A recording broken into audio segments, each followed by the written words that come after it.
You're listening to an Airwave Media podcast. Ryan Reynolds here from Mint Mobile. With the price of just about everything going up during inflation, we thought we'd bring our prices down. So to help us, we brought in a reverse auctioneer, which is apparently a thing. Mint Mobile Unlimited Premium Wireless. How to get 30, 30, bit to get 30, bit to get 20, 20, 20, bit to get 20, 20, bit to get 15, 15, 15, 15, just $15 a month? Sold! Give it a try at mintmobile.com/switch. $45 upfront payment equivalent to $15 per month. New customers on first 3-month plan only. Taxes and fees extra. Speed slower above 40 gigabytes. See detail.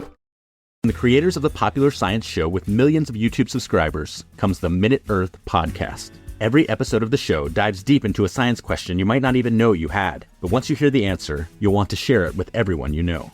Why do rivers curve? Why did the T-Rex have such tiny arms? And why do so many more kids need glasses now than they used to? Spoiler alert, it isn't screen time. Our team of scientists digs into the research and breaks it down into a short, entertaining explanation, jam-packed with science facts and terrible puns. Subscribe to Minute Earth wherever you like to listen.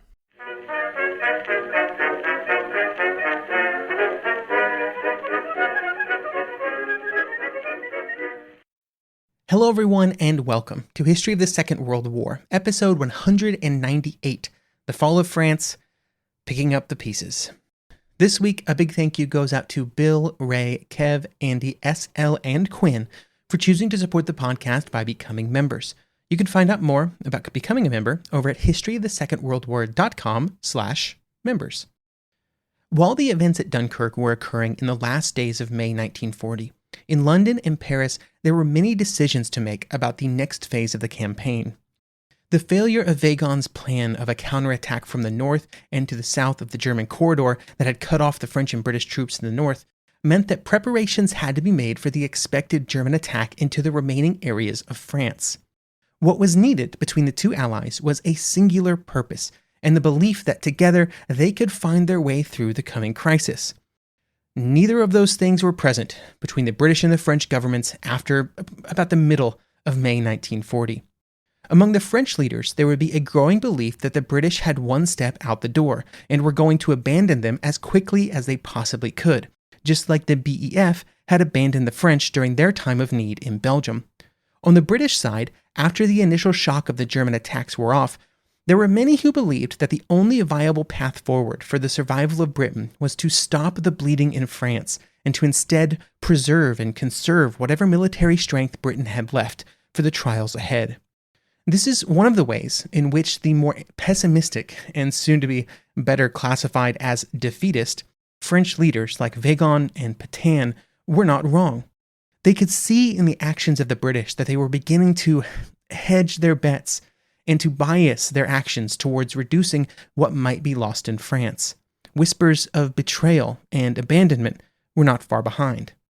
History would show that the prudence of the British leaders was the correct move, but the French leaders did not know that, and it would have been challenging to explain to them that the path to victory was also the path on which the French military would be decisively defeated during the first weeks of June. This episode marks, in some ways, the beginning of the second part of the saga of the fall of France. The first part was a tale of military unpreparedness, miscalculations, and defeat.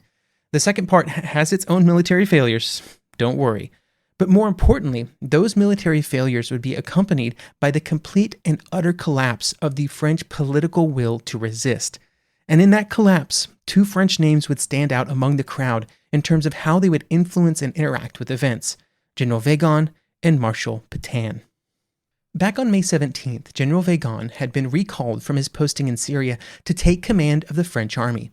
He would replace General Gamelin, the longtime leader of the French army, who had seemingly been overtaken by events as the German attack through the Ardennes had developed into a race to the sea. Weygand's elevation brought with it a renewed belief in French victory and confidence, and nobody was more confident in Weygand than Weygand himself. In the French press, Weygand's previous work with Marshal Foch during the First World War was highlighted, the same Foch that had been the supreme commander of all Allied forces during the victories of 1918. Unfortunately for the French army, Weygand's ascension would not be the key to victory, in some ways for the same reasons that Gamelin had also found the situation so difficult after the German attack. Both French generals had served as chiefs of staff quite admirably during the First World War, Gamelin with Joffre and Weygand with Foch. But when they themselves were in charge, when they were the supreme commanders and not the man behind the man, they were found to be wanting. They lacked the ability to have clear purpose, to communicate their intentions, and coordinate the massive mechanisms of war in 1940. In their defense, they were in the most challenging situation any military leader can find themselves in, dealing with a rapidly deteriorating army that is experiencing nothing but defeat. The mistakes of the French military, you could convincingly argue, were made in the mid-1930s, and by the time that the German armored divisions were reaching the North Sea at Abbeville, there was no real way to correct their course. But fortunately, at least according to the French press, on May 17th, it was not just Weygand who was being elevated to save France, but Marshal Pétain. In all conversations about Pétain in 1940, it is absolutely critical to separate in our mind the Pétain of 1918 and the Pétain of 1940 and after, the Pétain of Vichy. After the First World War, Pétain was a national hero. He was the victor of Verdun. He had saved the French army in 1917. He was one of, if not the greatest hero of the First World War. And in 1940, he was back, only this time as part of the government, as Minister of State and Vice Premier. He would bring back the Verdun spirit to the French army. He would make the army invincible once again. Or at least that was the theory. Unfortunately for the French, the Pétain of 1940 was very different than the Pétain that had stood in his command post at Verdun in 1916. And instead of the unbreakable soldier of France, Pétain brought with him a pessimism and defeatism that would be the hallmark of the weeks between his appointment and the armistice. Until June 1940, Pétain was the hero of France.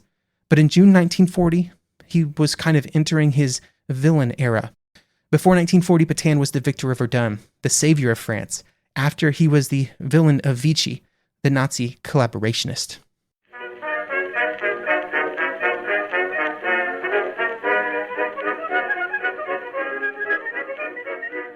Hey, history fans, if you enjoy shows like the history of the Second World War, then you'll love Airwave History Plus, now available on Apple Podcasts. Airwave History Plus is your ticket to ad-free listening to the history of the Second World War, plus bonus content and early episodes from dozens of the most popular history shows, including History That Doesn't Suck, The Explorers Podcast, The History of the Great War, The History of World War II, The American Revolution Podcast, The Age of Napoleon, and more.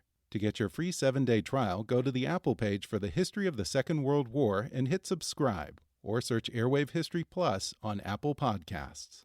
Airwave History Plus, the essential audio destination for history lovers. The corporate world is like the ocean. It's alluring, but it's also full of deadly creatures that can shred you to pieces. It becomes kind of like a Game of Thrones political arena where everyone's trying to murder you to get your job or your title. As former corporate executives, we know firsthand that navigating corporate waters is not easy. My family doesn't come from corporate background, so I didn't have any sort of guidance in that. I wish people would be able to understand in this corporate world that talking about things that don't work or identifying problems does not mean you're a problem. We'll dive deep into what happens behind fancy corporate doors or Zoom backgrounds or whatever. Are they really performance improvement plans or just a legal tool to get rid of people? I know a lot of people have been saved because of them. We've created a show to help you navigate tricky corporate situations based on research and real-life experience. I have really good advice. Don't go to a strip club with your team. Listen to the Ambie Award-nominated podcast, Surfing Corporate.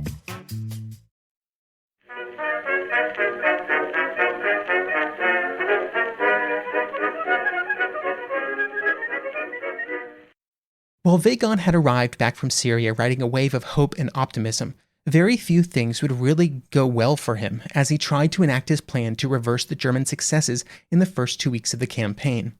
This plan, known to history as the Weygand Plan, would never really get started due to a variety of challenges and mistakes from Weygand and from those under his command.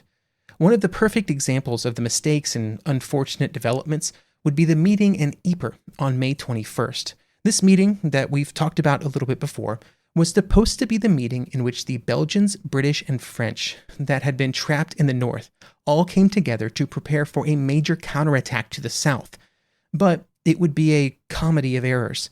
The French commander, Bellot, was late, and the British leader, Gort, would not arrive until after Weygand had already left. And so there were multiple meetings between the various commanders, each relaying information to the other in a very high-stakes game of telephone. Hardly the inspiring moment that I'm sure Weygand imagined when he arranged the meeting. And then after the meetings were over, Bellot would be killed in a car accident while he was driving back to his headquarters, meaning that the command of the French forces for the attack would fall to General Blanchard, who was not even at Ypres. Just an absolute comedy of errors and sort of unfortunate moments. In the end, the attack that was discussed at the Ypres meeting would never actually occur, so it didn't really matter. The final death of the Weygand plan was a problem not just because it meant that the troops in the north would continue to be surrounded and would either be evacuated, killed, or would be forced to surrender. It was also a problem because it was the only plan that the French High Command really had to try and save the situation, to reverse the disasters that had started on May 10th and had not really stopped. For Weygand and other military leaders, they were suddenly left in a situation in which they only saw defeat in the future. They could find no path to victory. At the same time, the views of the French political leaders were spiraling around pessimism and on a fast track to defeatism. These two groups then fed off of one another at a time when a bold stand by either the politicians or the military might have resulted in the solidification of French resistance. There were few people able to fight against the stream of defeatism that was racing through the corridors of power. The new Prime Minister, Renan, was one of the few voices that spoke out firmly in favor of continued resistance, and he rejected the idea of an armistice.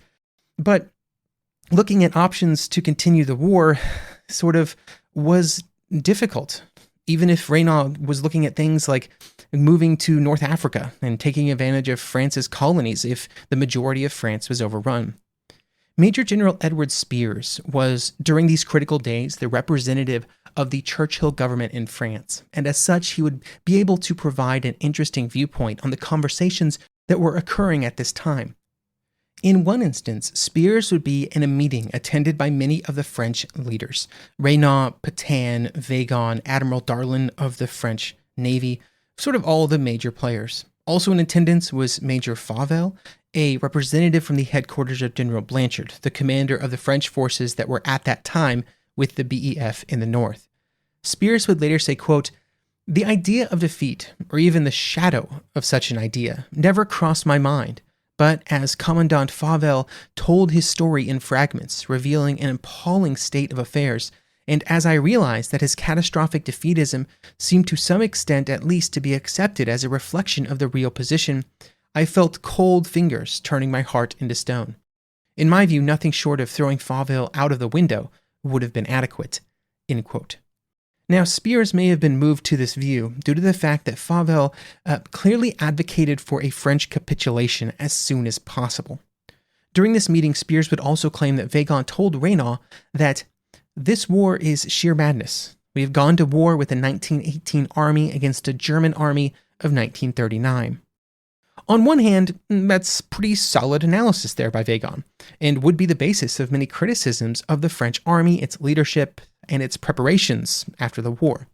On the other hand, maybe a little late for that realization, and not exactly the confidence that you want from your highest military commander in France. In a meeting later that night, which Spears was not invited to, the conversations would also include French President Lebrun, and they were focused on the possibility and desirability of an armistice. Renan would later write that it was the series of meetings on May 25th, the one with Spears earlier in the day, and then this one later in the evening, that convinced him that there were others within the French leadership that had already given up on the fight, saying, quote, "If I did not know all, at least I knew that Pétain and Weygand were in favor of asking for an armistice on the day the Battle of France was lost, and of allowing the government to be captured in Paris." End quote. This defeatism was a major problem for the future prospects of French resistance, but it also had a negative impact on what they claimed was a critical part of successfully resisting the next German attack: greater British support. With the evacuation of the BEF from Dunkirk, the French repeatedly and adamantly insisted that the British needed to send more troops to France as quickly as possible. There were still 3 BEF divisions that were available and that had not gotten caught on the wrong side of the German push to the sea. These were the 1st Armored, the 51st Highlander, and then kind of a thrown-together unit of forces that would be called the Bowman Division. When combined with all the supporting troops that were sort of in France at various times, there were around 140,000 total British soldiers still in France after the evacuations of Dunkirk. But the French wanted and really needed more to arrive very quickly. If the French and British had been outnumbered before the start of the war, the situation was only worse by the start of June, and the only avenue for more troops to arrive quickly was from Britain. These requests were generally met with a positive response from the British government, with assurances given that a second BEF was being created, but that would take time. Another important request from the French was that more British air power make its way to France, particularly given the very high rate of attrition experienced by Allied air forces during the first 3 weeks of the campaign. On the topic of air power, even if Churchill, who was generally a supporter of sending more forces into France, wanted to send more aircraft, particularly fighters, to France, he would experience stringent opposition from many within the RAF, including the Air Chief Marshal Dowding. At its most basic level, the RAF leaders did not believe that they could both defend Britain from German air attack and send more fighters to France, where it was likely that they would be lost. They instead believed that the best course of action was to keep them at home, even if it contributed to France's defeat, because what would come after would demand the maximum possible resources to defend the home islands. The concerns on the British side about the risks involved in sending more resources to France, and the French belief that the situation was doomed, sort of fed off of one another in a kind of feedback loop. The French believed that it was essential that more help arrive, but at the same time, the defeatism of the leadership made the British less likely to send more troops out of fear that they would just be lost. The British resistance, or more appropriately their assurances without firm action, made the French leaders who were already advocating for an armistice even more certain that that was the only option, which then made the British less likely to send more troops out of concern that they would be lost. And then this kind of cycled around for several days and multiple weeks. There would eventually be a second BEF sent to France, but as we will discuss in a future episode, it would prove to be far less committed to the Allied cause than the first one had been. The outcome of all of this would be conversations at the Supreme War Council of British and French leaders, where there was a lot of discussion happening, but not a lot of firm commitments. I'm just going to read a note here from a meeting that was held on May 31st, 1940. So right around the time that the evacuations from Dunkirk were reaching their high point, and at a time when everyone's eyes were turning to what the Germans might do next. And here's the quote. The Supreme War Council took note that the British government, without making any definitive promise, would consider immediately, in the light of the discussions which had taken place, what reinforcements could be sent to France, with particular reference to the impending battle on the Somme and the Aisne, and how soon they could be made available. It is a fight against time. And also what air power could be afforded to this battle, and that they would communicate the results of this consideration to the French government at the earliest possible moment. End quote. I love that quote because it's really just saying that the British will think about it. And that's about it. And, this is a critical timing, right? This is a time for action, for decisions. And the British are just kind of kicking the can and saying, we'll think about it. While these conversations were occurring between the political and military leaders in France and Britain, there were still men at the front facing the German lines that had been created along primarily the Somme River. The process of trying to create the defensive line that the French wanted to do along the Somme had been kind of a frantic scramble to bring French troops up from southern France and to bring together as many reserve formations as possible. All of these forces would be placed under the 3rd Army Group, which would eventually consist of around 40 infantry and a handful of both armored and motorized divisions. But there were 2 major problems for the French defensive effort. The first was the fact that the Allied forces were now heavily outnumbered. At the start of the campaign, the 2 sides had been roughly equal in terms of total forces, when the Dutch and Belgian forces had been taken into account, but both of those nations had now surrendered. Then the losses of the troops in the north had cut that number much further, which meant that by the time that the new defensive line was being created, there were only around 60 total French and British divisions available to match up against over twice that number of German divisions. A great way to make up for that numerical deficit, though, was to try and anchor the defensive line on an obstacle, like a river, like the Somme River. It would make it more difficult for the Germans to attack, and it allowed the Allied numbers to kind of gain greater impact. The problem was that the Germans had already been able to establish bridgeheads over the Somme at several key locations, moves that had been made by the German armored divisions during their frantic race to the sea. The most important of these bridgeheads were at Péronne, Amiens, Abbeville, and then right along the coast at Saint-Valery-sur-Somme. The importance of these bridgeheads was well known to the French, and therefore Weygand ordered counterattacks to be launched as quickly as possible to push the Germans back across the river before their next attack. But there were simply not enough troops to both man a solid defensive line and to launch the kind of attacks required to push back the Germans. And the attacks that did occur could best be described as a series of uncoordinated efforts that never had any real chance of success. Once the first attacks happened, and then they failed, there was very little chance of success for any further attacks because during the last week of May, a wave of German infantry divisions began to arrive along the entire front along the Somme.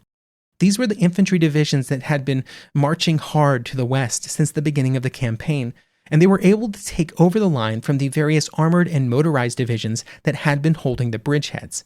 While these German divisions were tired, having marched up to 50 kilometers per day since the start of the campaign, they still provided the numbers to secure the bridgeheads, which was a serious problem for the French because it removed most of the utility of the Somme as a barrier against further German aggression, because they could just bypass it by attacking out of the bridgeheads. The wiser path, once it was clear that the bridgeheads could not and would not be reduced, might have been to retreat further back to another natural obstacle, but the only viable candidate was the Seine River. Withdrawing to the Seine was ruled out by Weygand because it would expose Paris to the fighting, which he did not want to do. The other problem with the Seine was that it would have exposed the Maginot Line to attack from the rear, and the Maginot Line, for all of its future reputation, for all of its problems, was literally the only part of the French war plan which had, up until the end of May, actually worked as expected. The Germans had not attacked it. Where they did, the defense did pretty good, and the troops were still in it, a month later. While I think Weygand's views about the Seine line are somewhat defensible, what is not defensible is the fact that he refused to construct fallback defensive lines behind the Somme. His justification was that if the line on the Somme broke, then it would not matter if there were fallback positions because an orderly retreat would be impossible. This kind of ends up being a kind of self-fulfilling prophecy, because there would not be an orderly retreat because there were no positions to orderly retreat to, which could then be used to justify the rejection of the idea of building that fallback line in the first place. As it was, on May 26th, Weygand's plan to defend along the Somme positions was approved, and the French forces prepared for the coming storm in what was referred to as the Weygand Line. All they could do was hope that the outcome of the Weygand Line would be better than that of the Weygand Plan, which had, not really ever actually happened, so it was certainly a failure. Unfortunately for the French, the Weygand Line would also not work out exactly as planned, but in some ways it would do better than they expected. It was kind of a weird mix, and we'll talk about it starting next week.